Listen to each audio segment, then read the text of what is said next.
अच्छा जी, हमने कल डिस्कशन अपनी स्टार्ट की थी स्टेजेस इन एब्जॉर्प्शन प्रोसेस पे। बेसिक एब्जॉर्प्शन का फार्मूला हमने कहा जी हमारे शायद काम ना आए, क्योंकि ये दो इश्यूज होते हैं, मोर देन वन प्रोडक्ट्स होती हैं और मोर देन वन डिपार्टमेंट्स होते हैं, डिफरेंट डिपार्टमेंट डिफरेंट प्रोडक्ट्स पे काम करते हैं। तो हमें कोई सिस्टमैटिक अप्रोच डेवलप करने की जरूरत है जिसकी मदद से हम एब्जॉर्प्शन कर सकते हैं। एब्जॉर्प्शन का मतलब क्या है, को बताएगा बच्चा? What is absorption process? क्या करते हैं एब्जॉर्प्शन प्रोसेस की मदद से? यानी वॉलंटियर। बिल्कुल ठीक है। प्रोडक्शन ओवरहेड को एस्टिमेटेड बेसिस पे प्रोडक्ट कॉस्ट में ऐड करने का तरीका एब्जॉर्प्शन प्रोसेस कहलाता है। आई रिपीट, प्रोडक्शन ओवरहेड को एस्टिमेटेड बेसिस पे प्रोडक्शन कॉस्ट में ऐड करने का तरीका, उसको हम एब्जॉर्प्शन प्रोसेस कहते हैं। तो जनाब, एब्जॉर्प्शन प्रोसेस के लिए फिर हमने सिस्टमैटिक अप्रोच पे चलने के लिए हमने फिर ये स्टेप्स फॉलो करने शुरू किए। पहला स्टेप हमने कहा जी हम अपनी फैक्ट्री में कॉस्ट सेंटर्स आइडेंटिफाई करते हैं। फिर हम सेकंड स्टेप में अल्टीमेटली एम हमारा है, हमने फैक्ट्री की तमाम कॉस्ट को, एब्जॉर्प्शन प्रोसेस की समरी आपसे मैं शेयर करूं जिसको स्टेप बाय स्टेप हम सीख रहे हैं। हमने फैक्ट्री की तमाम कॉस्ट को, इनडायरेक्ट कॉस्ट को, फैक्ट्री के तमाम ओवरहेड्स को, जो कि प्रोडक्शन ओवरहेड्स होते हैं, डिपार्टमेंट्स में तकसीम करना है एलोकेशन के थ्रू, अपोर्शनमेंट के थ्रू। जो आइडेंटिफाइबल कॉस्ट हैं वो एलोकेशन प्रोसेस की मदद से तकसीम हो जाएंगी डिपार्टमेंट्स में, जो ज्वाइंट कॉस्ट है वो अपोर्शनमेंट की मदद से तकसीम हो जाएंगे डिपार्टमेंट्स में। मकसद क्या है कि जब प्रोडक्शन ओवरहेड डिपार्टमेंट्स में तकसीम हो जाएंगे, फिर जिस डिपार्टमेंट ने जिन प्रोडक्ट्स पे काम किया होगा उस डिपार्टमेंट की कॉस्ट उन प्रोडक्ट्स में तकसीम कर देंगे, उन प्रोडक्ट्स की प्रोडक्ट कॉस्ट में ऐड कर देंगे, जो अल्टीमेटली हमारा एब्जॉर्प्शन का मकसद है। तो उसी प्रोसेस की तरफ चलते हुए हमने कल एलोकेशन पे बात की, हमने अपोर्शनमेंट पे बात की, using an appropriate base, joint cost को किसी फेयर अप्रोप्रिएट बेस की मदद से डिपार्टमेंट में तकसीम करना इज कॉल्ड अपोर्शनमेंट। तो जनाब, कल तक की डिस्कशन से कोई क्वेश्चन, कोई सवाल? इलस्ट्रेशन 1 हमने क्लास में परफॉर्म की थी, इलस्ट्रेशन 2 आपको होम असाइनमेंट में दी गई थी, जो कि रिपीट एक्टिविटी थी हमारी कल की एक्टिविटी की। कोई सवाल, कोई इशू? होम असाइनमेंट में कोई किताब पढ़ी हो, उसमें कोई टर्म समझ ना आई हो? अच्छा जी, अब यहां से एक नया चैलेंज हमारे साथ। जी बेटा,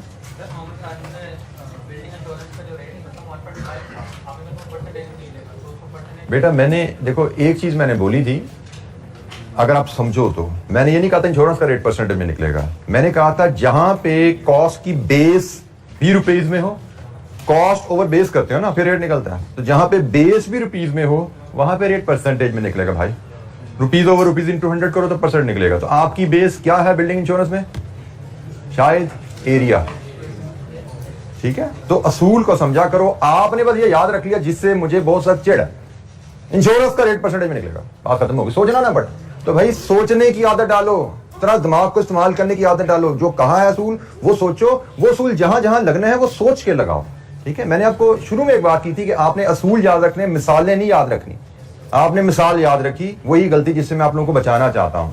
मिसालें याद ही करनी नहीं, मिसालें असूल को एक्सप्लेन करने के लिए बताई जाती हैं। असूल है कि कहीं जहां टोटल कॉस्ट तो रुपीज में है ही है, बेस डिनोमिनेटर में भी रुपीज में आ जाए, वहां पे परसेंटेज ले लेते हैं। फॉर एग्जांपल इंश्योरेंस, तो आपने कहा पास इंश्योरेंस होगी, गाल खत्म हो, ये काम नहीं करना भाई। ठीक है, गाल खत्म नहीं करनी, गाल बतानी कि सीखी है बात, उसको आगे अप्लाई करना है हमने। ठीक है जी जनाब, एनी क्वेश्चन? जी बेटा, एम्प्लॉय इंश्योरेंस। जी बेटा, एम्प्लॉय इंश्योरेंस का ताल्लुक नॉर्मली नंबर ऑफ एम्प्लॉय से होगा। ठीक है, नॉर्मली इन द, देखो हमने जो अवेलेबल बेसिस है उनमें से सिलेक्ट करनी है ना। हमारे पास जो अवेलेबल बेसिस हैं हमने उनमें से सिलेक्ट करनी है। एम्प्लॉय की इंश्योरेंस है तो जितने ज्यादा एम्प्लॉयज होंगे उतनी ज्यादा इंश्योरेंस होगी, अपरेंटली ऐसा ही लगता है हमें। Unless there is some other base given, unless there is some other base given in that, हमने, तो मैं फिर बोल दूं, जो अवेलेबल इंफॉर्मेशन है उसी में से बेस्ट बेस सिलेक्ट करनी होती है। अभी शायद आगे हमें, मैं चले एक सवाल आपसे मैं शेयर करता हूं, लाइटिंग एंड हीटिंग की एग्जांपल आगे कहीं ना किसी सवाल में नजर आएगी कि जी आपने अपने बिल्डिंग को लाइटिंग की भी है, बिल्डिंग की हीटिंग की भी है, कूलिंग की भी है। लाइटिंग हीटिंग कूलिंग एक कॉस्ट है आपकी। अब आपके ख्याल में फेयर बेसिस, जो बेसिस आपको पता है लाइटिंग हीटिंग कूलिंग का खर्चा है, वो किस बेसिस पे तकसीम होना चाहिए? एरिया पे। ठीक है, बिल्कुल ठीक है, आपको जो नॉलेज पता है उसके मुताबिक एरिया पे होना चाहिए। लेकिन एरिया क्या होता है जी? लंबाई चौड़ाई, यही होता है ना एरिया। लेकिन अगर आपको उसी टेबल में डिपार्टमेंट वाइज एरिया दिया हुआ है तो ठीक है, लेकिन एरिया के साथ अगर वॉल्यूम पे दे दिया जाए, लंबाई चौड़ाई ऊंचाई, तो क्या ख्याल है? ऊंचाई ज्यादा फेयर नहीं है एरिया से, तो भाई जो बेसिस अवेलेबल है दिमाग इस्तेमाल करना है, फिर रटा नहीं लगा लेना कि ये एरिया ही होगा हीटिंग लाइटिंग कूलिंग में। तो किसी सवाल में एरिया होगा, किसी सवाल में वॉल्यूम अवेलेबल है तो वॉल्यूम ले लेंगे एरिया की बजाय, क्योंकि वॉल्यूम ज्यादा बेहतर है। ये छत यहां पे है से आपसे 9 फुट ऊंचाई पे है तो ये बल्ब काफी है, इसको 9 फुट से ऊंचाई से उठा के आप 20 फुट पे ले जाओ, ये बल्ब काफी नहीं रहेंगे, डबल करने पड़ेंगे बल्ब ये पढ़ने के लिए। हमें लाइट कम हो जाएगी इस कमरे में सिर्फ हाइट बढ़ने से, हीटिंग कूलिंग कम हो जाएगी वॉल्यूम बढ़ने से। ठीक हो गया? तो फेयर बेस अवेलेबल बेस में से बेस्ट बेस चूज करनी होती है, ये चीज सोचने की आदत अपनाइए बेटा। मैं फिर एग्जांपल याद नहीं कर लेनी, जैसे फिर कहा जी हीटिंग लाइटिंग है तो एरिया पे डाल दो, एरिया पे नहीं डलेगी। अगर वॉल्यूम आ गया साथ, area versus volume, volume is better, जो बेहतर है हम उस पे जाएंगे। अच्छा जी आगे मूव करें या कभी कोई सवाल है किसी के पास कल के लेक्चर से? आई अप्रिशिएट कि आप डेली बेसिस पे रोज का रोज जाके पढ़िए, ये आदत अपनाएंगे तो कॉस्ट मैनेजमेंट आपके साथ चलेगी। मैं फिर बता दूं डेली का पढ़ना बहुत जरूरी है। आइडियली डेली जो आपने सब्जेक्ट पढ़ते रहे, सबक लेते रहे, वीकेंड पे आपको पूरे एक हफ्ते का काम 2 घंटे निकाल के रिवाइज करना चाहिए। मैं फिर कह रहा हूं रिवाइज करना चाहिए। रिवाइज का मतलब है जो क्लास में उसको पढ़ लो, असूल पढ़ लो, वही एग्जाम्पल रिवाइज कर लो, ना करो मजीद क्वेश्चन, ना करो मजीद इलस्ट्रेशन, रीडिंग कर लिया करो सिर्फ।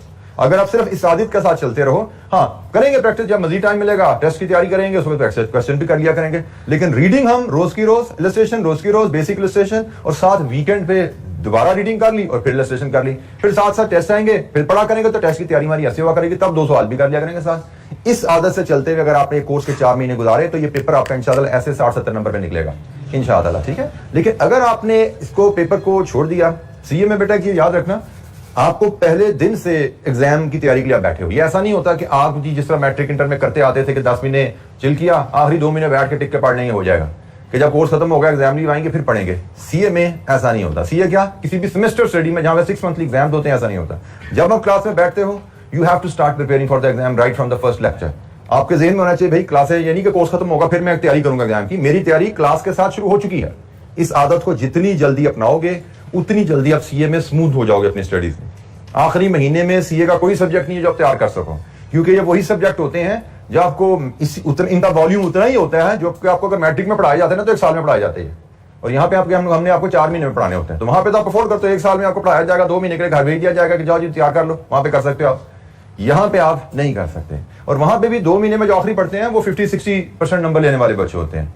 वहां पे भी जिन बच्चों ने 90s में जाना होता है वो पूरा साल 7 थॉरली पढ़ते हैं। तो आप समझो यहाँ पे 90s वाली तैयारी करते हैं तो पास होने की उम्मीद रखते हैं आप। यहाँ पे अगर हम 30-40 वाली तैयारी करना चाहेंगे जी आखिरी महीने पढ़ेंगे 40-50 नंबर लेना मसला कोई नहीं है, तो 20-25 नंबर आते हैं यहाँ पे आखिरी महीने पढ़ के, नॉर्मली 20-25-30 नंबर आ जाएंगे। पास होना एक्सेप्शन आर ऑलवेज देयर, आम बच्चा, एवरेज बच्चा यहाँ पे पास नहीं हो सकता। तो अपनी स्टडी रूटीन को ठीक कीजिए। अच्छा जी, हमने जब अपोर्शनमेंट कर लिया, एक चैलेंज हमारे सामने आता है, हमने फैक्ट्री की तमाम कॉस्ट को एलोकेशन की और अपोर्शनमेंट करी और हमारे तमाम ओवरहेड डिपार्टमेंट में तकसीम हो गए। चैलेंज ये आता है कि भाई हमारे पास तो 2 तरह के डिपार्टमेंट्स होते हैं फैक्ट्री में, एक प्रोडक्शन डिपार्टमेंट होता है, एक सर्विस डिपार्टमेंट होता है। प्रोडक्शन डिपार्टमेंट जैसे कटिंग, जैसे असेंबलिंग, मैं फर्नीचर वर्कशॉप की मिसाल आपको देता आ रहा हूं, ये वो डिपार्टमेंट्स हैं जो प्रोडक्शन प्रोसेस में इन्वॉल्व हैं। प्रोडक्शन प्रोसेस क्या है? रॉ मटेरियल को फिनिश गुड्स में कन्वर्ट करना, ये प्रोडक्शन प्रोसेस है। तो कुछ डिपार्टमेंट्स हैं जो रॉ मटेरियल को फिनिश गुड्स में कन्वर्ट करने के प्रोसेस में इन्वॉल्व हैं, कटिंग कर रहे हैं, असेंबलिंग कर रहे हैं, फिनिशिंग कर रहे हैं, ऐसे डिपार्टमेंट्स हैं जहां पे ये काम हो रहा है। फिर कुछ ऐसे डिपार्टमेंट हैं जो प्रोडक्शन में इन्वॉल्व नहीं है, सर्विस दे रहे हैं प्रोडक्शन डिपार्टमेंट्स को। जैसे कल हमने एक लिस्ट देखी थी, कैंटीन डिपार्टमेंट। अब क्या कैंटीन डिपार्टमेंट प्रोडक्शन में इन्वॉल्व होता है? नो। ये तो भाई जो टीम, जो एम्प्लॉइज डिफरेंट डिपार्टमेंट में काम कर रहे हैं उनको सर्विस दे रहा है, मतलब डिफरेंट डिपार्टमेंट के लोगों को उनकी जरूरियात खाने पीने की, चाय की पूरी कर रहा है। पैकेजिंग, यस प्रोडक्शन डिपार्टमेंट में इन्वॉल्व है, वो तो प्रोडक्ट को फिर सेलेबल शेप में ला रहा है, ये तो प्रोडक्शन है। रिपेयर्स, रिपेयर डिपार्टमेंट क्या प्रोडक्शन करता है? ये भी सर्विस डिपार्टमेंट है, क्योंकि ये तो जो डिपार्टमेंट्स प्रोडक्शन कर रहे हैं मे बी उनकी मशीनें ठीक करता है, ये डिपार्टमेंट के लोग खुद प्रोडक्शन नहीं करते। तो हमें जब हमने अपोर्शनमेंट कर ली, तो हमें जब इस इंफॉर्मेशन को सामने लाते हैं तो चैलेंज क्या आया कि भाई हमने अपनी कॉस्ट को जिन डिपार्टमेंट में तकसीम कर दिया, उन डिपार्टमेंट्स में तो प्रोडक्शन डिपार्टमेंट भी है, उन डिपार्टमेंट में तो सर्विस डिपार्टमेंट भी है। तो हमारी कॉस्ट को तकसीम करने का मकसद क्या था कि जिस डिपार्टमेंट ने जितने यूनिट्स पे काम किया उस डिपार्टमेंट की कॉस्ट उन पे तकसीम करेंगे। तो सर्विस डिपार्टमेंट तो यूनिट्स पे काम ही नहीं करती, फिर मसला आ गया। अब सर्विस डिपार्टमेंट है तो फैक्ट्री में, फॉर एग्जाम्पल रिपेयर डिपार्टमेंट की मिसाल है तो वो फैक्ट्री में, और फैक्ट्री सर्विस डिपार्टमेंट बगैर चल नहीं सकती। हम ये भी नहीं कह सकते कि सर्विस डिपार्टमेंट में रिपेयर डिपार्टमेंट के बगैर प्रोडक्शन हो जाएगी। रिपेयर डिपार्टमेंट खुद प्रोडक्शन में इन्वॉल्व नहीं है, लेकिन रिपेयर डिपार्टमेंट ना हो तो प्रोडक्शन डिपार्टमेंट की मशीन खराब हो जाएगी, काम रुक जाएगा। रिपेयर डिपार्टमेंट की जरूरत है प्रोडक्शन डिपार्टमेंट के लिए, लेकिन हम कहें रिपेयर डिपार्टमेंट ने कितने यूनिट्स बनाए, उन पे हम किसकी कॉस्ट सीखते हैं, तो ये पॉसिबल नहीं है, क्योंकि हमने एब्जॉर्प्शन की जो कॉन्सेप्ट सीखा था कि भाई डिपार्टमेंट में कॉस्ट तकसीम करो, फिर जिस डिपार्टमेंट ने जितने यूनिट्स बनाए उनमें उसकी कॉस्ट तकसीम कर देंगे। तो भाई मसला आ गया कि सर्विस डिपार्टमेंट ने तो कोई यूनिट्स ही नहीं बनाए, ठीक है जी। तो फिर एक क्वेश्चन मार्क आ गया, फिर फंस गए हम। जैसे पहले फॉर्मूला निकाला था, 2 मसले फंस गए, यहां पे भी 3 स्टेप किए थे, एक कॉन्सेप्ट के तहत चल रहे थे, फिर रुक गए। तो भाई जैसे ही रुकते हैं साथ ही हमें हल भी मिलता है। इसका हल है जी हमारे पास रीअपोर्शनमेंट। इसका हल है हमारे पास रीअपोर्शनमेंट, या उसको सेकेंडरी अपोर्शनमेंट भी कहते हैं। रीअपोर्शनमेंट या सेकेंडरी अपोर्शनमेंट क्या है कि भाई हमने ओवरहेड कॉस्ट को प्रोडक्ट्स में ऐड करने हैं, लेकिन उससे पहले एक काम और करते हैं, हम सर्विस डिपार्टमेंट की कॉस्ट को प्रोडक्शन डिपार्टमेंट में तकसीम कर देते हैं। क्योंकि सर्विस डिपार्टमेंट ने तो प्रोडक्ट पे काम नहीं किया, सर्विस डिपार्टमेंट ने किसके लिए काम किया, प्रोडक्शन डिपार्टमेंट के लिए काम किया। सर्विस डिपार्टमेंट ने प्रोडक्शन डिपार्टमेंट के लिए काम किया। तो अल्टीमेटली तो ओवरहेड को हमने प्रोडक्शन डिपार्टमेंट के थ्रू प्रोडक्ट पे लेके जाना। कहानी शुरू हुई जी, फैक्ट्री की सारी कॉस्ट को डायरेक्ट प्रोडक्ट पे ले जाना मुश्किल है। हमने कहा जी फैक्ट्री की कॉस्ट को डिपार्टमेंट में तकसीम कर दो, फिर डिपार्टमेंट से प्रोडक्ट में ले जाएंगे। एक और मसला आ गया, अभी सारे डिपार्टमेंट प्रोडक्ट पे काम नहीं कर रहे हैं, तो जो डिपार्टमेंट प्रोडक्ट पे काम नहीं करे, सर्विस डिपार्टमेंट, वो क्या करते हैं, वो बाकी डिपार्टमेंट्स को सर्विस दे रहे होते हैं। तो हमने कहा जी फिर आप सर्विस डिपार्टमेंट की कॉस्ट को भी जरा तकसीम करके प्रोडक्शन डिपार्टमेंट में ले आए, ताकि सारे फैक्ट्री के ओवरहेड सिर्फ प्रोडक्शन डिपार्टमेंट्स में महदूद हो जाए। फिर वहां से हम फैक्ट्री ओवरहेड्स को प्रोडक्ट्स में तकसीम कर लेंगे। फिर सारे फैक्ट्री के ओवरहेड तकसीम होकर प्रोडक्शन डिपार्टमेंट्स में आ जाएंगे जब हम रीअपोर्शनमेंट कर लेंगे, और उसके बाद उन ओवरहेड्स को हम प्रोडक्ट्स में तकसीम कर लेंगे जिस डिपार्टमेंट ने जितनी प्रोडक्ट पे काम किया होगा। कोई हम बेस बनाएंगे, कर देंगे, ठीक है जी। सो रीअपोर्शनमेंट की जरूरत हमें क्यों पेश आई, इस वजह से अब हमने रीअपोर्शनमेंट में करना क्या है, सर्विस डिपार्टमेंट जो अगर हमारी डिपार्टमेंट की लिस्ट में आ गए हैं, उनकी कॉस्ट को प्रोडक्शन डिपार्टमेंट में तकसीम करना है। अब वो कैसे करना है उसकी डिस्कशन अब हमारी शुरू हो लगी है। रीअपोर्शनमेंट कैसे की जाएगी। अच्छा जी, अब हम रीअपोर्शनमेंट पे आते हैं, तो रीअपोर्शनमेंट में there are 3 possible scenarios.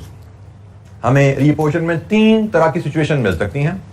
Situation number 1, service departments do not serve other service department. मतलब कैंटीन सिर्फ प्रोडक्शन डिपार्टमेंट के लोगों को चाय पिलाएगी, वो रिपेयर के लोगों को चाय नहीं पिलाएगी। रिपेयर वाला सिर्फ प्रोडक्शन की मशीनें ठीक करेगा, कैंटीन का ओवन खराब हो गया वो ठीक नहीं करेगा। यह है इसका मतलब कि service department do not serve other service department. In other words, service departments only serve production departments. This is scenario 1. Scenario 2, only one service department serve other service department. There is no reciprocal service. बदले में service नहीं मिलती। दूसरी situation क्या हो सकता है, हमें क्वेश्चन में लिखा हो। पहली सिचुएशन है भाई ना कैंटीन किसी सर्विस डिपार्टमेंट के लोगों को चाय पिलाती है, ना रिपेयर डिपार्टमेंट किसी सर्विस डिपार्टमेंट की मशीनरी रिपेयर करता है। Assuming there are 2 service department, हमें ये लिखा नजर आएगा तो सिनेरियो 1 है। दूसरी सिचुएशन क्या है, रिपेयर डिपार्टमेंट तो किसी सर्विस डिपार्टमेंट की मशीन ठीक नहीं करता, लेकिन कैंटीन वाले रिपेयर डिपार्टमेंट के लोगों को चाय पिला देते हैं। एक सर्विस डिपार्टमेंट दूसरे सर्विस डिपार्टमेंट को सर्व कर रहा है, बदले में सर्विस, नो रेसिप्रोकल सर्विस, बदले में सर्विस नहीं मिल रही। ऐसा नहीं कि कैंटीन वाले ने सर्विस रिपेयर वाले को चाय पिलाई और साथ उनसे कहा मेरा ओवन भी ठीक कर दें, वो ओवन ठीक नहीं करेंगे, उनकी जिम्मेदारी नहीं है आपका ओवन ठीक करना, आपकी कैंटीन की जिम्मेदारी है उनको चाय पिलाना। सो एक सर्विस डिपार्टमेंट सर्व कर रहा है अदर सर्विस डिपार्टमेंट, बदले में कोई सर्विस नहीं आ रही। और लास्ट केस जिसमें रेसिप्रोकल सर्विसेज हैं, एक डिपार्टमेंट दूसरे को सर्व कर भी रहा है, बदले में सर्विस ले भी रहा है। ये 3 केसेस हैं। तीनों केसेस की रीअपोर्शनमेंट करने का तरीका थोड़ा थोड़ा फर्क है। तो अगर हमें क्वेश्चन आएगा, हमें उस क्वेश्चन में सर्विस डिपार्टमेंट्स मिलेंगे, तो हमें देखना पड़ेगा कौन सा केस है भाई। पहले हम केस डिसाइड करते हैं, फिर रीअपोर्शनमेंट का फैसला किया जाता है कि किस मेथड से रीअपोर्शनमेंट करेंगे, ठीक है। तो ये तीनों केस आपको जरा ध्यान में रखने हैं। कोई सर्विस डिपार्टमेंट में 3 सिनेरियोज हो सकते हैं, हर सिनेरियो के मुताबिक हम रीअपोर्शनमेंट की वर्किंग परफॉर्म करते हैं। तो 1 बाय 1 हम देखते हैं जी। इलस्ट्रेशन 3 हमारे पास है जी सिनेरियो ए, जिसमें service department do not serve other service department. Illustration 3 पढ़ते हैं और फिर हम देखते हैं जी ये सिनेरियो क्या इसके मुताबिक है, और फिर इसको कैसे डील करना है उस पर भी बात करेंगे। इलस्ट्रेशन 3 हमारे सिनेरियो 1 से है जी, जिसमें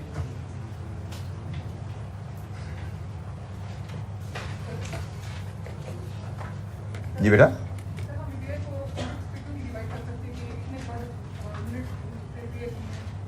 किसको किस में डिवाइड कर दें बेटा? रिपेयर डिपार्टमेंट यूनिट्स रिपेयर नहीं करता। आप मेरी शायद बात सुन नहीं पाई, मैंने बार बार बोला रिपेयर डिपार्टमेंट मशीनें रिपेयर करता है। रिपेयर डिपार्टमेंट का काम प्रोडक्शन मशीन उनको रिपेयर करना है। जिन मशीन्स पे कटिंग डिपार्टमेंट में जो मशीन चल रही है जिससे ये पीसेस कट होते हैं वो मशीन खराब होगी, रिपेयर डिपार्टमेंट का काम है मशीन ठीक करो जाके। असेंबलिंग डिपार्टमेंट में जहां पे इन चीजों को जोड़ा जा रहा है वहां पे कोई टूल खराब हो गया, कोई मशीन खराब होगी, रिपेयर डिपार्टमेंट मशीन ठीक करती है। रिपेयर डिपार्टमेंट मैन्युफैक्चरिंग ऑर्गेनाइजेशन में प्रोडक्ट को रिपेयर नहीं करती, वो शायद अलहदा से बिजनेस होता है। एक वर्कशॉप है जहां पे आपका फर्नीचर बनता है और फिर एक वर्कशॉप कहीं और होती है जहां पे अगर फर्नीचर में कोई नुक्स आ जाए रिपेयर एंड मेंटेनेंस का काम होता है। तो ये वो वाला रिपेयर नहीं है कि जी प्रोडक्ट हमारी टूट गई है उसको रिपेयर किया जा रहा है।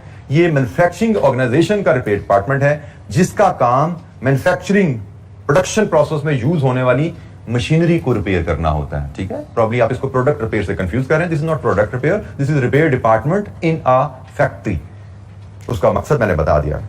अच्छा, ये कहानी पढ़ते हैं पहले। रिक्वायरमेंट हमेशा की तरह, reapportion service department's cost amongst the production departments and calculate total overhead cost for each of PD1 and PD2। reapportion करनी है सर्विस डिपार्टमेंट कॉस्ट की और उसके बाद प्रोडक्शन डिपार्टमेंट्स के ओवरहेड कैलकुलेट करने। Let's read the question. A manufacturing company has 2 production departments, PD1, PD2. It also has 2 service department, quality control and repairs। अब quality control repair department का role मैंने बता दिया मैन्युफैक्चरिंग डिपार्टमेंट में। ये production department 1 है, ये प्रोडक्शन डिपार्टमेंट 2 है। ये कटिंग हो सकता है, असेंबली हो सकता है, whatever name you call it, PD1, PD2। Quality control department का काम क्या होता है किसी प्रोडक्शन फैक्ट्री में? Any volunteer? To ensure that the products we are making are according to the specification and according to the quality required by the customer. तो quality control department periodically inspection करता रहता है, कभी इधर जाएगा कभी इधर जाएगा, देखेगा काम ठीक हो रहा है, क्वालिटी के मुताबिक, मेयार के मुताबिक, स्पेसिफिकेशन के मुताबिक प्रोडक्ट बना रहे हैं। So they just inspect the production, that's why it is called service department. Quality control department is not a production department, they are not making product, they are just inspecting कि काम ठीक हो रहा है, standards के मुताबिक, procedure के मुताबिक, डिजाइन के मुताबिक प्रोडक्ट बन रही है। तो anyways 2 production department, 2 service department. Allocation हो चुकी है, अपॉर्शनमेंट हो चुकी है। Allocated and apportioned production overhead for each cost center for each department means are as follows। Allocation और apportionment के बाद ये जनाब आपने चारों डिपार्टमेंट के ओवरहेड्स ले लिए हैं। ये सिर्फ याद है ना, allocation apportionment के बाद ऐसे होता था ना, हमें हर डिपार्टमेंट का खर्चा मिल जाता था। आगे चलते हैं जी। Service departments only provide services to production department, no services provided to other service department. ये जुमला एक्सप्लेनेशन के लिए लिख दिया गया, अदरवाइज इसके बाद जरूरत नहीं थी। पहला जुमला लिख दिया, उसके बाद इसकी जरूरत नहीं थी, लेकिन चूंकि इलस्ट्रेशन है, इलस्ट्रेशन में आपको सिखाने के लिए चीजें बात 2 अंदाज में बता दी जाती हैं ताकि आप समझते जाएं। तो जी ये केस 1 बन गया। सर्विस डिपार्टमेंट सिर्फ प्रोडक्शन डिपार्टमेंट को सर्विस दे रही हैं। Quality control department 30% of its time is spent on PD1, 70% of its time is spent on PD2। Repair department 60% of its time is spent on repair work for PD1 and 40% of its time is spent on repair work for PD2। Required reapportion service department cost amongst the production department। अच्छा जी, format इसका लगभग वैसा ही बनता है जैसे कल हमने देखा था। इलस्ट्रेशन नंबर 3, हमारे 4 डिपार्टमेंट्स हैं तो 4 कॉलम हम बना लेते हैं इनके जी।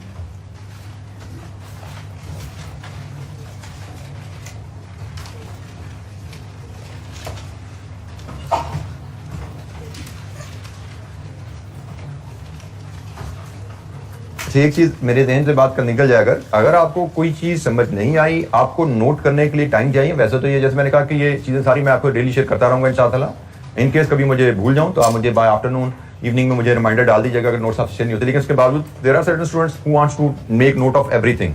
तो कभी आपको लगे कि you need some time to take note, always raise your hand to make me pause. ठीक है, मैं तो रूटीन में जैसे चलता जा रहा हूँ, तो आपको अगर पॉज चाहिए कि एक लम्हा चाहिए नोट करने का, या स्क्रीन ऊपर करें नीचे करें, हमने इसको अभी नोट नहीं किया को वर्किंग, तो you have always right, in fact it should be, you should consider it's your duty कि आपने मुझे रोकना है कि जी आपको जरूरत है अभी पॉज की। ठीक है, ताकि मैं आगे ना चलूं। तो ये आपकी जिम्मेदारी है कि आपने मुझे आगे चलने से रोकना है in case you need some time. अरे क्या हो गया इसको, PD1 है जी, PD2 है, देन QC है, मैं एब्रीवेट कर रहा हूं जी, और QC के साथ क्या है जी, रिपेयर्स।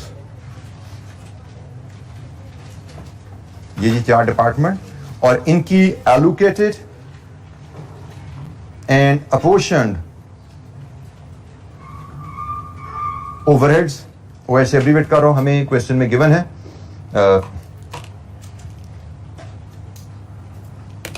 450,000, 310,000, 250,000, 330,000 और हम टेबल के टॉप पे बताते हैं सारी फिगर्स हमने रुपीस में ली हैं, ये प्रेजेंटेशन का हिस्सा है। अच्छा जी, हमारे पास allocated and apportion overheads available हैं। हमें कहा गया है कि हमने सर्विस डिपार्टमेंट कॉस्ट को रीअपोर्शन करना है और प्रोडक्शन डिपार्टमेंट का टोटल ओवरहेड्स बनाने हैं। अच्छा जी, जब हम सिनेरियो 1 से डील कर रहे हो जिसमें service departments are only serving department, तो ये सबसे सिंपल सबसे आसान सिनेरियो है which we expect rarely to see face in the exam. हमने बात सीखी थी कि हमें रीअपोर्शनमेंट में हम सर्विस डिपार्टमेंट कॉस्ट को प्रोडक्शन डिपार्टमेंट्स में तकसीम करते हैं using again some appropriate basis, किसी फेयर बेसिस की मदद से हम तकसीम करेंगे। तो वो बेसिस यहां पे बड़ी हमें आसानी से गिवन है।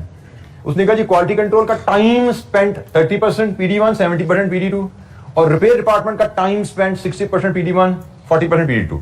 तो बेसिस हमें as a percentage of time spent by each department in serving the production department given है, विच साउंड्स वेरी फेयर। ठीक है, तो हमने कहा जी हम टाइम स्पेंट की बेसिस पे तकसीम कर देंगे कॉस्ट को, और इसमें जब हम सिनेरियो 1 में डील कर रहे हैं हम पहले QC को तकसीम कर दें बाद में रिपेयर को करें, या पहले रिपेयर कर दें बाद में QC करें, कोई फर्क नहीं पड़ता। It's very simple. 1 बाय 1 हमने एक डिपार्टमेंट को पकड़ना है, उसकी कॉस्ट तकसीम करनी है, दूसरे को पकड़ना है, उसकी कॉस्ट तकसीम करनी है। मेरे सामने चूंकि पहले QC का नाम आ रहा है तो मैंने पहले QC को पकड़ा और उसकी जो परसेंटेज मुझे गिवन है 30-70, मैं इसको यहां पे मेंशन कर देता हूं। मैं चाहूं तो एक यहां पे बेसिस का कॉलम बना सकता हूं, 30-70 यहां लिख। प्रेजेंटेशन में हम फ्लेक्सिबल हैं, मैं चाहूं तो ये कॉलम नहीं बनाया 30-70 इसके सामने में लिख दूं, कोई हर्ज नहीं है, दोनों तरह चलता है काम। ठीक है, तो हम चलें बेसिस का कॉलम भी मैं बना देता हूं, 30-70 यहां लिख दिया, और मैं इसके साथ ही दूसरे कॉलम रिपेयर्स की बेसिस भी यहां पे एंटर कर देता हूं, वो है जी 60-40। तो अब हमने करना क्या है, हमने QC डिपार्टमेंट की कॉस्ट जो कि 250,000 है यहां से निकालनी है, इसका 30% PD1 को डालना है, 75% इसका 70% कितना बनता है जी 175,000 ये PD2 को जाएगा। और चूंकि QC किसी सर्विस डिपार्टमेंट को सर्व नहीं कर रही, इसका कोई हिस्सा रिपेयर्स को चार्ज नहीं किया जाएगा, उसको कोई हिस्सा इसको तकसीम नहीं किया जाएगा। क्वालिटी कंट्रोल सिर्फ प्रोडक्शन डिपार्टमेंट को सर्व कर रही है 30-70 के रेशियो में, हमने सिंपली इसकी कॉस्ट यहां से माइनस करना है और प्रोडक्शन डिपार्टमेंट में उसको ट्रांसफर कर देना है in the ratio given on the basis provided. यही काम हम रिपेयर के साथ करेंगे। उसकी कॉस्ट 330 है, इसको यहां से निकालेंगे, इसका 60% 198 यहां पे और इसका 40% 132 यहां पे, और इसका कोई हिस्सा इधर नहीं जाएगा। लीजिए जी, ये हमारी रीअपोर्शनमेंट कंप्लीट हुई। इस रीअपोर्शनमेंट के नतीजे में जो हम चाहते थे वो मकसद हासिल हुआ। हमारा मकसद क्या था, सर्विस डिपार्टमेंट का कॉस्ट 0 हो जाए, क्योंकि भाई हमें चैलेंज आ रहा था, इन्होंने तो किसी प्रोडक्ट पे काम ही नहीं किया, तो इनकी कॉस्ट को हम किसी प्रोडक्ट पे कैसे चार्ज करें, तो हम इनको 0 करना चाह रहे थे, वो 0 हो गए। और अब हम तमाम हमारे फैक्ट्री के ओवरहेड्स से वो हमारे ट्रांसफर हो गए प्रोडक्शन 1 में। PD1 का टोटल 723,000 और PD2 617,000। लीजिए जी, ये हमारी illustration 3। It's a very simple case, सबसे सिंपल केस हमें बेसिस क्वेश्चन में अवेलेबल होंगी। ठीक है, जैसे यहां पे उसने as a percentage of time spent दिया, किसी सवाल में कोई और बेसिस हो सकती है, लेकिन हर क्वेश्चन में हमें बेस कोई ना कोई दी जाएगी। आगे चलते जाएंगे, सवाल देखते जाएंगे, सिनेरियोस हमारे सामने आते रहेंगे। तो गिवन बेस के मुताबिक सर्विस डिपार्टमेंट कॉस्ट तकसीम की है, और मैंने फिर बोला मैं पहले रिपेयर कर दूं फिर QC करूं, या पहले QC फिर रिपेयर, इससे कोई फर्क नहीं पड़ता, क्योंकि ये इंडिपेंडेंट तकसीम है, ये इंडिपेंडेंट तकसीम है। तो ये जनाब हमारा इस सवाल के मुताबिक रीअपोर्शनमेंट कंप्लीट हुई। एलोकेशन अपोर्शनमेंट के बाद चैलेंज, और उस चैलेंज का हल रीअपोर्शनमेंट। Any question?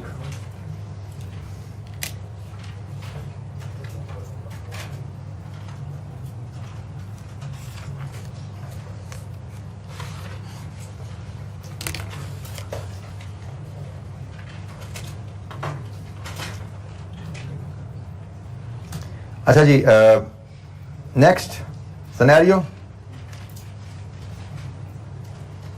3 के बाद 4 आपकी होम असाइनमेंट है जी। हम अगले सिनेरियो पे जाते हैं। 3 हमने कर लिया, 4 आपकी होम असाइनमेंट आ गई। हम फिर आते हैं सिनेरियो B के ऊपर। सिनेरियो B हमने क्या सीखा था कि जी एक सर्विस डिपार्टमेंट दूसरे सर्विस डिपार्टमेंट को भी सर्विस दे रहा है। नॉर्मली हमने कहा सर्विस डिपार्टमेंट प्रोडक्शन डिपार्टमेंट को सर्व करते हैं, लेकिन यहां पे दूसरा सिनेरियो आया कि एक सर्विस डिपार्टमेंट दूसरे सर्विस डिपार्टमेंट को भी सर्विस देता है, लेकिन बदले में कोई सर्विस नहीं ले रहा, रेसिप्रोकल सर्विस नहीं है। तो जनाब इसके लिए हम इलस्ट्रेशन 5 देखते हैं। इलस्ट्रेशन 5 हमारे पास जनाब ये आ रही है जी। अच्छा जी, डाटा वही कंपनीज, वही कंपनी, वही डिपार्टमेंट, ठीक है जी। Manufacturing company has two production department PD1 PD2, it has two service department QC repairs, allocated a portion general overheads are as follows, PD1 PD2 quality control service department। सारी कहानी वही है जो हमने पहले पढ़ी है, ठीक है जी। एक मिनट जी,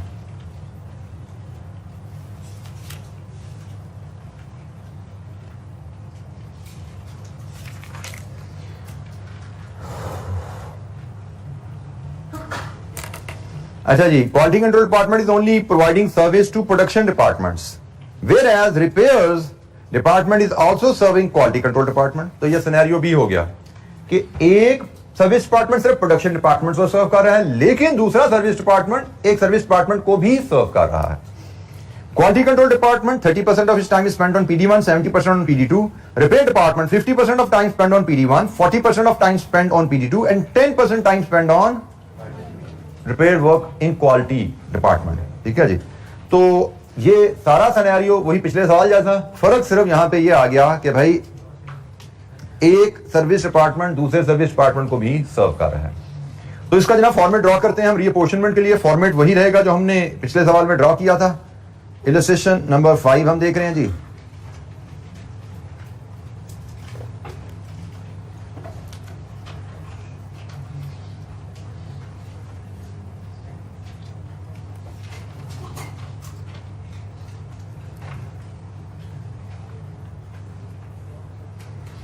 ये बेसिस का कॉलम आ गया, ये PD1 आ गया, ये PD2 आ गया, ये हमारे पास QC है और फिर रिपेयर्स है।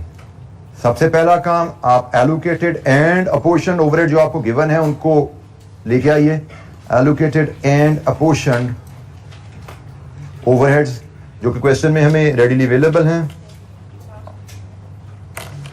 450,000, 310,000, 250,000 एंड 330,000 रुपीज में ये टेबल है जी हमारा। लीजिए जी, हमने सबसे पहले एलोकेटेड एंड अपोर्शन ओवरहेड सामने रखे। अब यहां पे बिल्कुल वैसा नहीं है जैसे पीछे था, पे जिस मर्जी को पहले कर दो। इधर एक असूल है, इधर असूल क्या है कि भाई हमें सीक्वेंस का ख्याल रखना है। पहले किसकी तकसीम करनी है, कॉस्ट ख्याल रखना है, और पहले उस डिपार्टमेंट की कॉस्ट तकसीम होगी which is serving other service department. पहले रिपेयर्स की कॉस्ट तकसीम होगी, ठीक है जी। पहले रिपेयर डिपार्टमेंट की कॉस्ट तकसीम होगी। मैं साथ तैयारी के साथ लिख भी देता हूं। First distribution is done for service department serving other service department. यहां पे सीक्वेंस अहम है। पिछले सवाल में सीक्वेंस अहम नहीं था, पहले जो मर्जी करो, QC करो, रिपेयर करो, मैटर नहीं करता।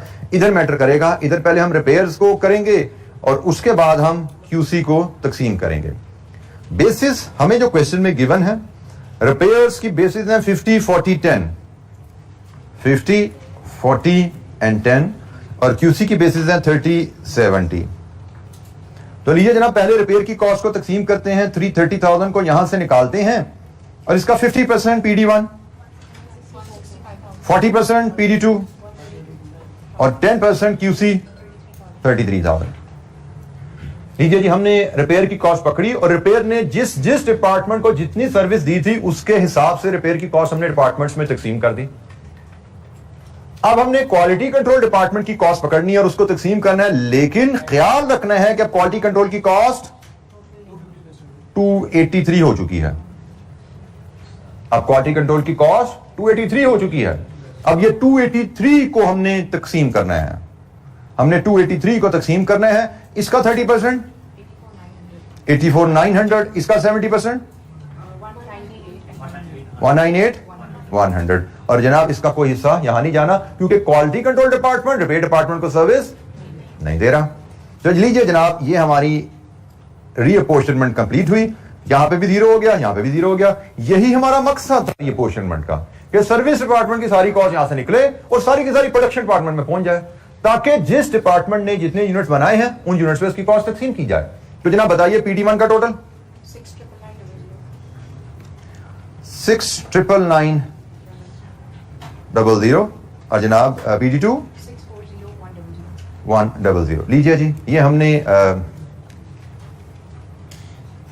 रीअपोर्शनमेंट के बाद सर्विस डिपार्टमेंट कॉस्ट को तकसीम किया प्रोडक्शन डिपार्टमेंट में। फर्स्ट डिस्ट्रीब्यूशन मतलब रिपेयर का स्टार लगाया। रिपेयर हमने क्यों चूज किया? रिपेयर हमने इसलिए चूज किया for service department serving other service department. दिखाई मेरी थोड़ी ऐसी अच्छी बात आपने पूछ लिया, तो आइंदा भी समझना है, पूछ लिया करो। The first distribution is done for service department serving other service department. Service department वो जो दूसरे सर्विस डिपार्टमेंट को सर्व कर रहे हैं, पहले उसकी कॉस्ट को हमें तकसीम करना है। हमने पहले रिपेयर डिपार्टमेंट की कॉस्ट को तकसीम किया, क्योंकि रिपेयर डिपार्टमेंट दूसरे सर्विस डिपार्टमेंट क्वालिटी कंट्रोल को भी सर्व कर रहा है, जबकि क्वालिटी कंट्रोल डिपार्टमेंट सिर्फ प्रोडक्शन डिपार्टमेंट को सर्व कर रहा है, वो किसी सर्विस डिपार्टमेंट को सर्विस नहीं दे रहा। जी एनी क्वेश्चन, कोई सवाल?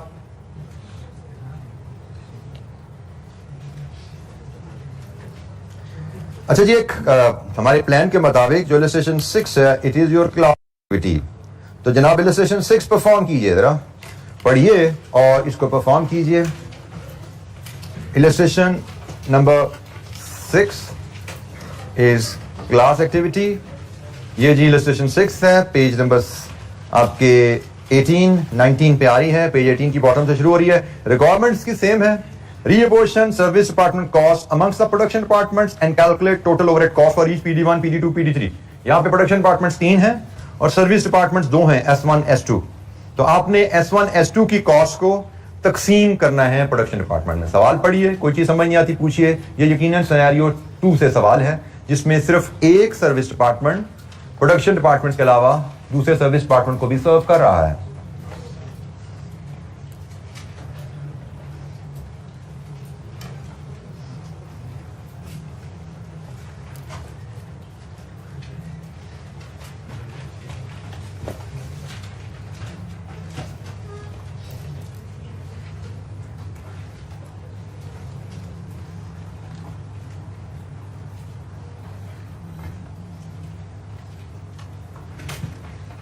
मुझसे आप सिर्फ आंसर शेयर करेंगे।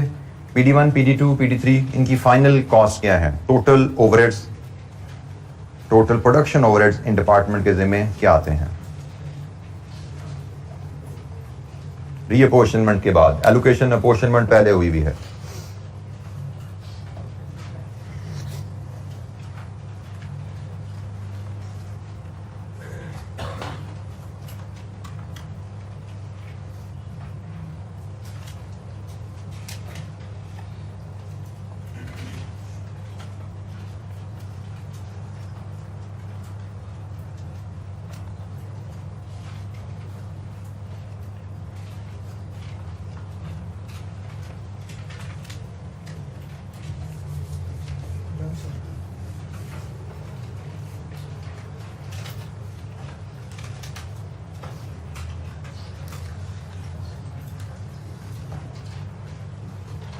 पहले किस डिपार्टमेंट की कॉस्ट रीअपोर्शन करेंगे? S1 की, because probably S1 is also serving S2।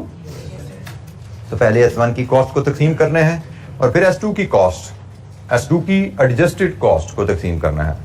Adjusted cost से मुराद S2 की अपनी कॉस्ट प्लस उसका हिस्सा जो S1 से उसको मिला।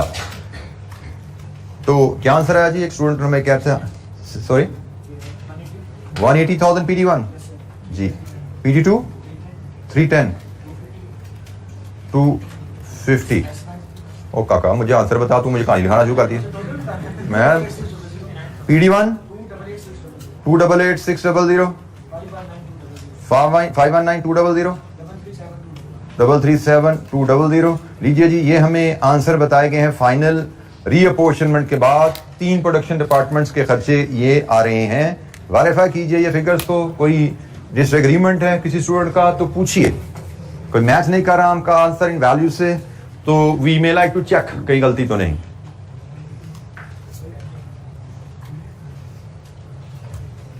मैंने सिर्फ आंसर्स यहां पे लिखे हैं, फाइनल वैल्यूज, कंप्लीट फॉर्मेट मैंने यहां नहीं बनाया।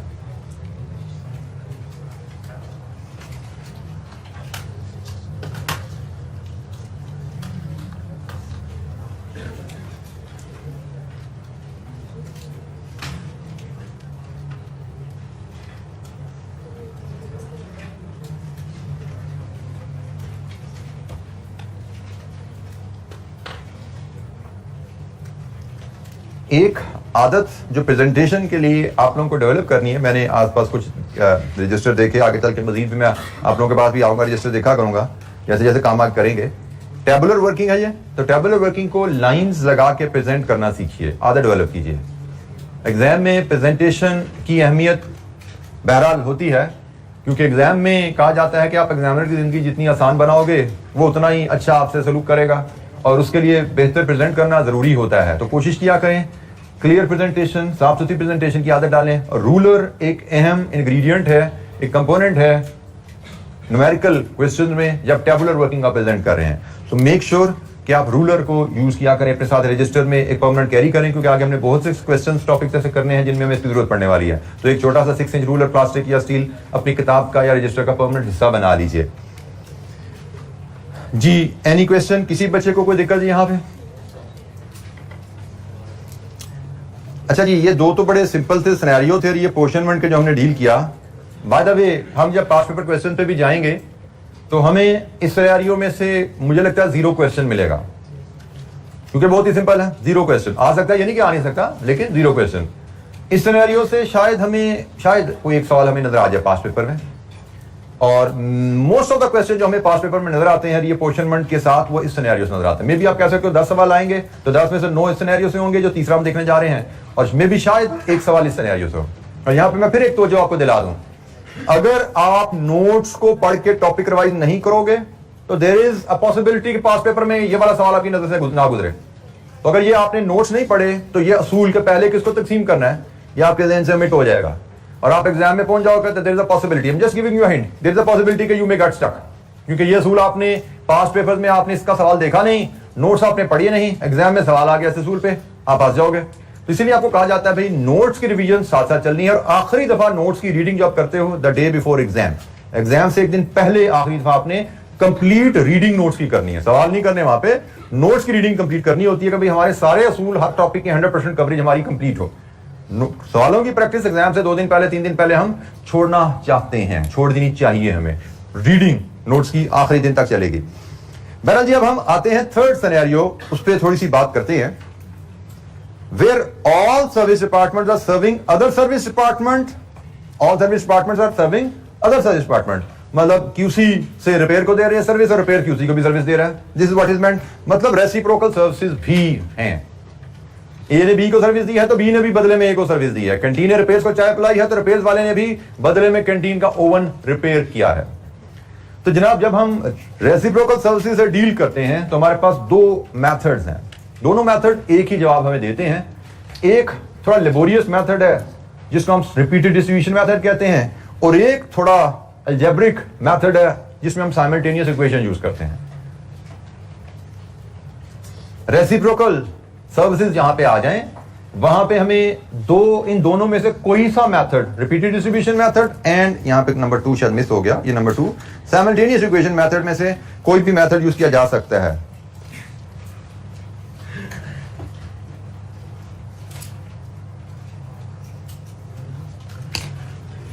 हमें एग्जाम में कौन सा करना होगा? नॉर्मली एग्जामिनर हमें बताता है कि जी आप रीअपोर्शनमेंट कीजिए इस मेथड से, रीअपोर्शनमेंट कीजिए इस मेथड से।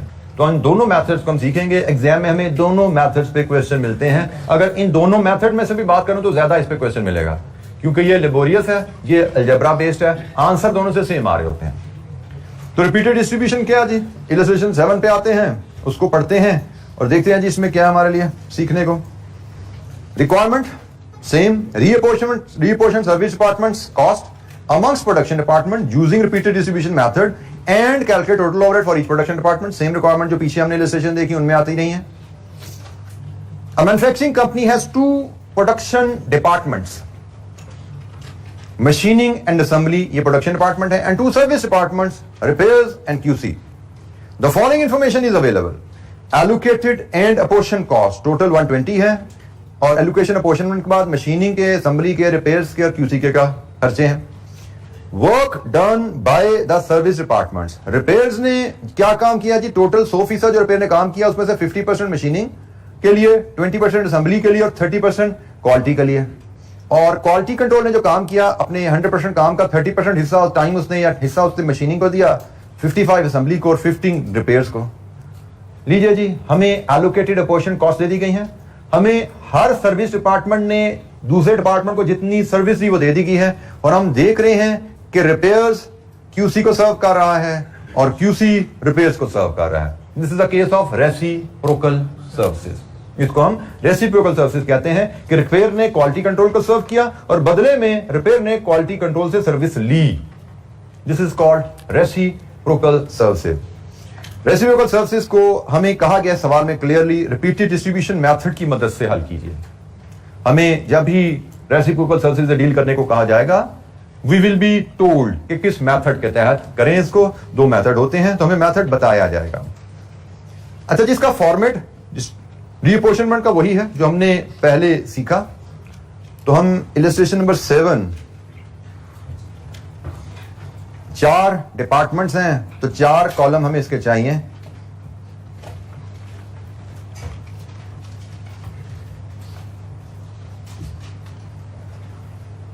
एक कॉलम हम बेसिस का बना लेते हैं। टोटल का कॉलम बनाए ना बनाए यहां पे इतना जरूरी वो शायद नहीं हमें लगता, बेसिस है। उसके बाद 4 डिपार्टमेंट, मैं एब्रीवेट कर रहा हूं, machining, assembly, repairs and QC. ये 2 हमारे सर्विस डिपार्टमेंट हैं, ये 2 हमारे प्रोडक्शन डिपार्टमेंट है। मैंने एस और पी से इनको मार्क कर लिया जस्ट मेमोरेंडम पर्पसेस। हमें एलोकेटेड एंड अपोर्शन ओवरहेड्स की फिगर दी गई है। 50,000, 40,000, 14,000, 16,000 रुपीज में ये वैल्यू है जी हमारे पास। ये क्वेश्चन में डाटा अवेलेबल है। रिपीटेड डिस्ट्रीब्यूशन मेथड में जैसे कि नाम से जाहिर है, you have to repeat the distribution again and again. Start कहां से करें? रिपेयर से, क्यूसी से? कोई जरूरी नहीं है यहां पे। पहला मेथड जो मर्जी, जब पहला सिनेरियो था रीअपोर्शनमेंट का जिसमें service departments were only serving production department, sequence was not important, जिस मर्जी डिपार्टमेंट को पहले रीअपोर्शन कर दो। दूसरा सिनेरियो था जहां पे one service department was serving the other service department, sequence was important. हमने कहा जी नहीं, पहले किसको करना है, ध्यान से। तीसरा सिनेरियो आया reciprocal services, sequence again not important. तो जनाब मैंने कहा जी मेरे सामने पहले रिपेयर का नाम आ रहा है, तो पहले मैं रिपेयर की कॉस्ट तकसीम करूंगा, फिर क्यूसी की करूंगा। और मुझे जो बेसिस दी गई है रिपेयर की 50, 20 एंड 30, और जो क्यूसी की बेसिस दी गई हैं 30, 55, 15। ठीक है जी। तो जनाब हम रिपेयर से काम शुरू करते हैं। रिपेयर की कॉस्ट 14,000 यहां से निकालिए, और इसका 50% 7,000, इसका 20% 2,800, इसका 30% 4,200। ये जी हमने पहले रिपेयर की कॉस्ट तकसीम की। अब क्यूसी की बारी है, और जो बात हमने सीखी थी कि भाई जब क्यूसी की बारी है तो क्यूसी की कॉस्ट अब हो गई है 20,200। तो 20,200 को यहां से तकसीम करना है। 20,200 का 30% 6060, 20,200 का 55%, 20,200 का 15% 3030। अब यहां से आपको रिपीटेड डिस्ट्रीब्यूशन की कहानी समझ आती है कि पहले स्टेप में रिपेयर को 0 किया आपने, और उसके बाद क्यूसी की तरफ आए, क्यूसी को 0 किया, तो फिर रिपेयर का खर्चा आ गया। अब रिपेयर 0 नहीं रहा, रिपीट करो process. This is what is meant by repeated distribution method कि भैया साहब अब दोबारा रिपीट करो, फिर रिपेयर की कॉस्ट तकसीम करो। चलें जी, रिपीट करने हैं। रिपेयर की कॉस्ट 3030 थी। अब हमें दोबारा इस परसेंटेज को लिखने की जरूरत नहीं है, ये हमारे सामने आ रही है ना, हम इसी को यूज करते हैं। रिपेयर की कॉस्ट तकसीम होनी है। मैं चाहूं तो यहां पे दोबारा लिखूं, चाहूं तो यहां पे ना लिखूं, मैं इसी को यूज कर लूं। ठीक है, तो जनाब 3030 का 50%, 1515, 30 20%, 606 30%। अब इसको 0 किया तो इसके इससे कॉस्ट आ गई, रिपीट। अब इसको रिपीट करें। अब 909 को तकसीम करना है, और बेसिस ये हैं जी 30%, 273, 55%, 500, और 15% 136। इसको 0 किया, फिर इसकी बारी आ गई। वी आर रिपीटिंग, लेकिन साथ साथ आप देख रहे हैं वैल्यू कम होती जा रही है। पहले 14,000 था, फिर 3,000 था, अब 136 है। अब थर्ड डिस्ट्रीब्यूशन चलने लगी है रिपेयर की, लेकिन अब रिपेयर के हिस्से है सिर्फ 136। 136 का 50%, 68, 20%, 27, 30%, 41। अच्छा जी, अब जरा तवज्जो कीजिएगा,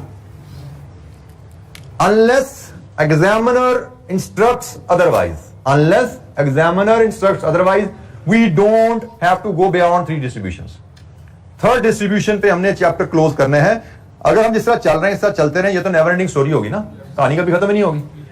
ठीक है, ये तो बस 136 है, और कम हो जाएगा और कम हो जाएगा, तो 10, 15, 20 तक चलते हैं, जीरो कभी होगा ही नहीं, कहानी कभी खत्म नहीं होगी। लेकिन हम एग्जाम पॉइंट ऑफ व्यू से जो काम करते हैं भाई, तीसरी डिस्ट्रीब्यूशन से आगे नहीं जाना। ये जो डिस्ट्रीब्यूशन हमने करनी है ना, जो क्यूसी को डालना है, यहां पे कहानी खत्म करनी है। और कहानी कब खत्म होगी? जब इधर जीरो आएगा। ऐसा ही है ना, कहानी तो तब खत्म होती है जब इधर जीरो आ जाएगा। और इधर जीरो आने के लिए हमें क्या ख्याल करना है कि जब हम आखिरी तकसीम करने जा रहे हैं इसकी, तो फिर इसको हिस्सा नहीं देना। जीरो करने का तरीका जरा समझ लो। कहानी खत्म करनी है यहां पे, पहला असूल कि जी कहानी यहां पे खत्म करनी है।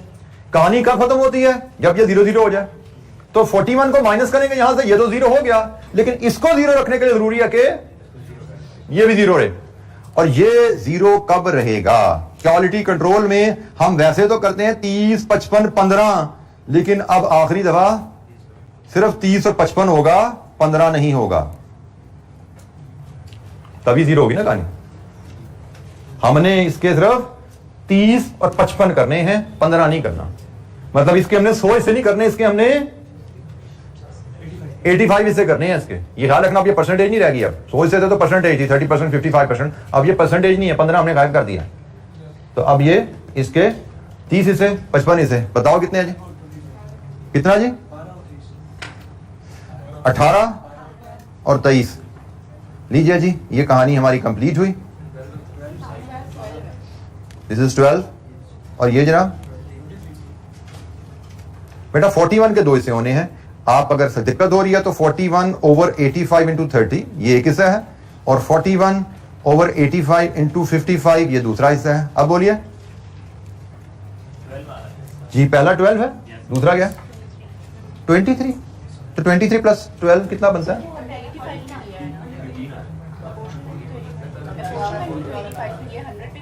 बेटा मैंने ये फैक्टर लिख दिया, can you solve this for me?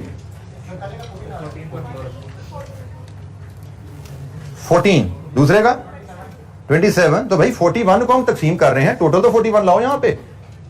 समझ आ गई बात? मैंने आपको बोला ये परसेंटेजेस नहीं है, प्रपोर्शन बन गए हैं अब ये। जब तक यहां पे तक कहानी है परसेंटेज थी, 30/100, 55/100, 15/100।